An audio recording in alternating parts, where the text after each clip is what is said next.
কিন্তু আপনারা তো আমাদেরকে লগর সেটে পাঠিয়ে দিচ্ছেন। আপনার এখানে যারা বসা, আমার মাননীয় প্রধানমন্ত্রী কত বছর এক্সাইল, পাশে আমাদের মাননীয় এলজিআরডি মন্ত্রী কয়বার জেল খেটেছে, তার পাশে আমির খসরু সাহেব একসাথে জেলে ছিলাম, তার পাশে সালাউদ্দিন সাহেব কতদিন বিদেশে ছিল, এমন একটা ভাব কত বছর বিদেশে ছিল। এখানে আমরা যারা আছি আমরা সবাই জুলাই যোদ্ধা। আপনাদের বিরোধী দলীয় সম্মানিত মাননীয় আমাদের যে বিরোধী দলীয় নেতা, উনি ওনার ভাষায় এত সুন্দর করে আমাদেরকে রেকগনাইজ করে, কিন্তু যখনই ফ্লোর আপনাদের হাতে চলে যায় আপনারা আমাকে অ্যাটাক করেন অ্যাজ ইফ আমরা জুলাইতে আমাদের কোনো কন্ট্রিবিউশনই নাই।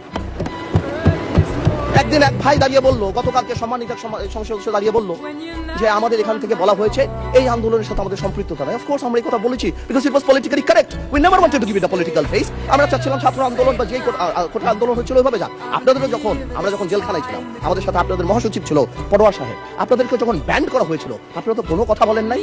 কেন বলেন নাই? বিকজ আপনারা ওই ইস্যু ডাইভার্ট করতে চান নাই। We wanted the fascist government to go and they left. It was a plan. ওইটা লিটারালি আপনারা ধরে বলছেন কি আমরা নাকি আন্দোলনে নাই।